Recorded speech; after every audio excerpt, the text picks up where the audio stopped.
Bismillahirrahmanirrahim. Assalamu alaikum. You are watching Physics Sub and I am Huda Ikram. Today we are gonna study chapter number 1 of Physics. Friend, ये जो आपके सामने book है ये हमारी पुरानी बुक थी. अब हमारे पास नई बुक चेंज हो चुकी है, हमारी फिजिक्स की नई बुक आ गई है. इसके सिर्फ हमने 2 चैप्टर पढ़े थे, introduction to physics and measurement.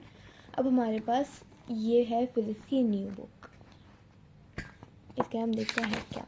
यहाँ पे सबसे पहले हमारे पास है यूनिट्स. टोटल 9 यूनिट्स है इसके अंदर. और सबसे पहला यूनिट्स है फिजिकल क्वांटिटीज़ एंड मेजरमेंट क्या होती हैं. अब इसको हम पढ़ते हैं. फ्रेंड्स, जब भी हम कोई चैप्टर पढ़ते हैं तो हमें ये पता होना चाहिए कि हम जो चैप्टर पढ़ रहे हैं इसके अंदर ये कहना क्या चाह रहे हैं, या इस चैप्टर के मायने क्या हैं. फिजिकल क्वांटिटीज़ से क्या मुराद है. फिजिकल क्वांटिटीज़ से मुराद है वो क्वांटिटीज़ जिनको हम फिज़िकली मेजर करते हैं. और मेजरमेंट का मतलब क्या, नापना या तोलना. अब हम लोग पढ़ते हैं इंट्रोडक्शन टू फिज़िक्स. अच्छा, आज मैं आप लोगों को एक बहुत ज़बरदस्त डेफिनेशन दूंगी फिज़िक्स की, जिससे आपके दिमाग में फ़िज़िक्स का जो कॉन्सेप्ट है वो क्लियर हो जाएगा. मैटर एंड एनर्जी का इंटरेक्शन फिज़िक्स कहलाता है. अब इसको मैं समझाती हूँ. मैटर से क्या, पहले हम देखते हैं मैटर क्या है. मैटर से क्या मुराद है. मैटर से मुराद है कोई भी ऐसी चीज़ जिसका वज़न है और वो स्पेस ऑक्यूपाई करती है. अब इस पेंसिल की मिसाल ले लें. इसका एक वज़न है, चाहे बहुत थोड़ा ही क्यों ना हो, और ये एक स्पेस ऑक्यूपाई करती है. और जब मैं इसको एनर्जी दूंगी तभी तो ये लिखेगी ना. इसी तरह एक फ़ैन की एग्जांपल लेते हैं. फ़ैन एक मैटर है, इसको हम एनर्जी देंगे. एनर्जी किस फॉर्म में देंगे, इलेक्ट्रिसिटी के फॉर्म में देंगे, यानी बिजली की फॉर्म में देंगे. मैटर पे हम जब एनर्जी अप्लाई करते हैं तो उसका इंटरेक्शन हमारा क्या बनता है, फिज़िक्स की सूरत में बनता है. यानी खाली पंखा नहीं, कोई भी ऐसी चीज़, कोई भी ऐसा मैटर जिसके ऊपर हम एनर्जी अप्लाई करते हैं वो क्या आपकी बनती है, वो आपकी फ़िज़िक्स बनती है. अब हम लोग पढ़ेंगे कि फ़िज़िक्स की कुछ ब्रांचेस जिनके अंदर फ़िज़िक्स किस किस तरह अप्लाई होती है और उन ब्रांचेस के अंदर कौन कौन सी फ़िज़िक्स की टेक्निक्स वगैरह यूज़ होती हैं. सबसे पहली ब्रांच हमारे पास कौन सी है, मैकेनिक्स. मैकेनिक्स फ़िज़िक्स की वो ब्रांच है जिसके अंदर हम लोग जो है मोशन एंड ग्रेविटेशन के लॉ को पढ़ते हैं. मोशन का मतलब क्या है, हरकत, और ग्रेविटेशन का मतलब क्या है, एक ऐसी फोर्स जो आपकी ज़मीन के अंदर होती है. मोशन और ग्रेविटेशन के लॉ को हम क्या कहते हैं, मैकेनिक्स कहते हैं. थर्मोडायनेमिक्स के अंदर हम लोग हीट एंड टेम्परेचर के रिलेशनशिप को पढ़ते हैं. हीट एंड टेम्परेचर के अंदर आपको क्या आ जाता है, सुई गैस एंड आपका पेट्रोल वगैरह आ जाता है. अब हमारे पास कौन सी ब्रांच आ गई, इलेक्ट्रिसिटी. इलेक्ट्रिसिटी फिज़िक्स की वो ब्रांच है जिसके अंदर हम लोग मोशन एंड रेस्ट को पढ़ते हैं. अब रेस्ट का मतलब क्या, कि कोई भी चीज़ अब स्टॉप है. ये पेंसिल है एक जगह पड़ी, ये रेस्ट में. अब मैंने इसको उठा के यहाँ पे रख दिया, ये मोशन में आ गई, ये हरकत में आ गई. इसी तरह इलेक्ट्रिसिटी किसी भी रेस्ट चीज़ को हरकत में, मोशन में लाती है. जैसे फ़ैन है, वो बंद है, वो रेस्ट में. जैसे आप फ़ैन का बटन ऑन करते हैं उसको मोशन मिलता है एंड वो चलने लग जाता है. अब हमारे पास कौन सी ब्रांच आ गई, मैग्नेटिज्म. मैग्नेटिज्म क्या ब्रांच है, किसी भी मटेरियल की मैग्नेटिक प्रॉपर्टीज़ को हम क्या कहते हैं, मैग्नेटिज्म कहते हैं. कौन सा मैटर, जैसे कोई भी मटेरियल, जैसे ये एक मैग्नेट है, इसके अंदर कितना परसेंट मैग्नेट इस्तेमाल है, कितने परसेंट मेटल है, और क्या क्या इसके अंदर चीज़ें इन्वॉल्व्ड हैं, और क्या इसकी प्रॉपर्टीज़ हैं. अब हमारे पास कौन सी ब्रांच आ गई, एटॉमिक फ़िज़िक्स. एटॉमिक फ़िज़िक्स के अंदर हम लोग एटम का कंपोजिशन, मतलब कि एटम बना किस चीज़ों से है, स्ट्रक्चर एटम का क्या स्ट्रक्चर है, और प्रॉपर्टीज़ एटम की क्या प्रॉपर्टीज़ है, इसके अंदर हम एटॉमिक फिज़िक्स के अंदर हम तमाम एटम की चीज़ों को पढ़ते हैं. अब आइए मज़ीद ब्रांचेस पढ़ते हैं. अच्छा फ्रेंड्स, आप लोगों को बताती चलूँ कि इस न्यू बुक के अंदर आपकी काफ़ी सारी न्यू ब्रांचेस आई हैं. जैसे ऑप्टिक्स है, साउंड है, पार्टिकल फिज़िक्स है, और भी बहुत सारी प्लाज्मा फिज़िक्स वगैरह न्यू चीज़ें आई हैं आपके पास, और जियो फिज़िक्स भी. ऑप्टिक्स क्या है, ऑप्टिक्स वो स्टडी है फिज़िक्स की जिसके अंदर हम लाइट की प्रॉपर्टीज़ को पढ़ते हैं.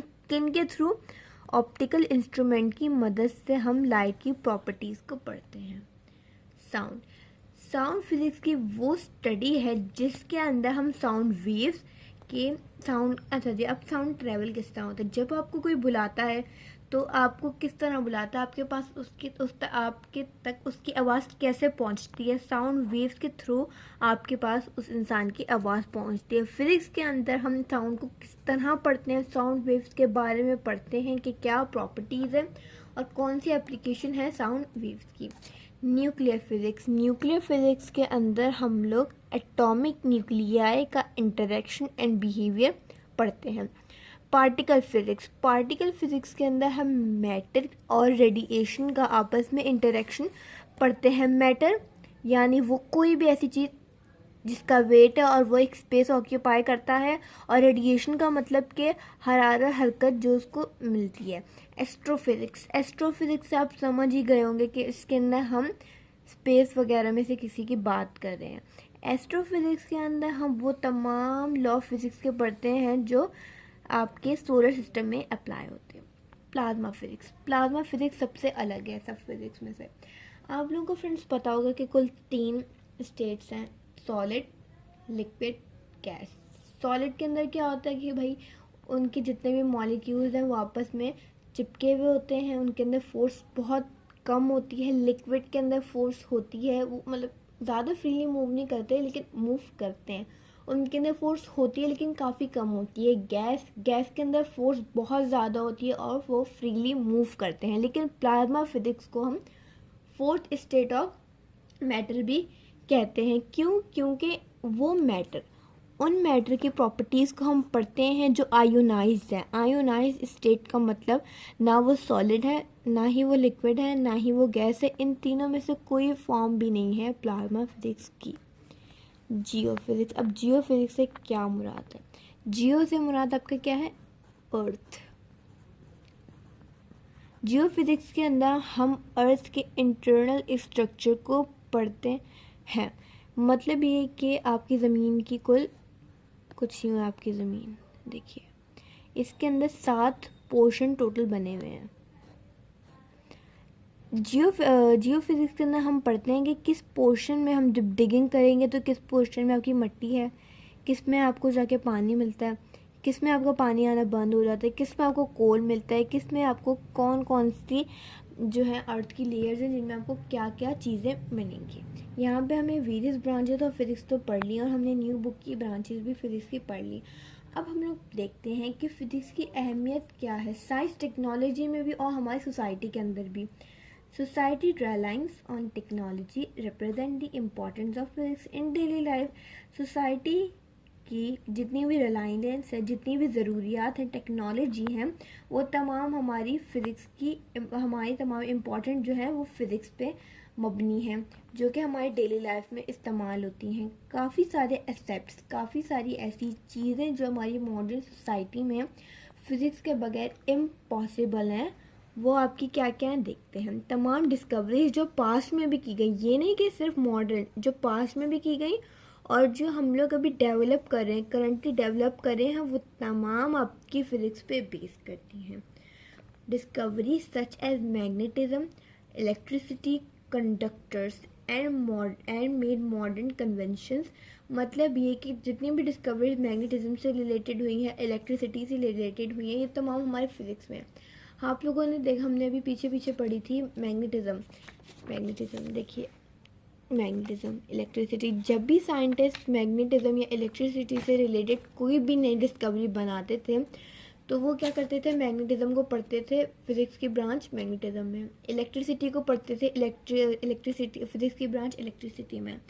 तो तमाम मॉडर्न कन्वेंशंस जैसे टेलीविज़न हो गया, आपका कंप्यूटर, स्मार्टफोन, मेडिकल इंस्ट्रूमेंट्स और तमाम बिजनेस से रिलेटेड और तमाम होम टेक्नोलॉजी जैसे washing machine, AC, refrigerator, bulb, पंखा वगैरह तमाम जो है आपकी फ़िज़िक्स के बगैर इम्पॉसिबल है। तो फ्रेंड्स अल्हम्दुलिल्लाह यहाँ पे हमारी फिज़िक्स का पहले चैप्टर का हमने पार्ट 1 पढ़ लिया है। प्लीज़ आप मेरे चैनल को सब्सक्राइब कीजिए, वीडियो को लाइक कीजिए और वीडियो को शेयर कीजिए। सो आज की आखिरी बात, if you waste your time the time will waste.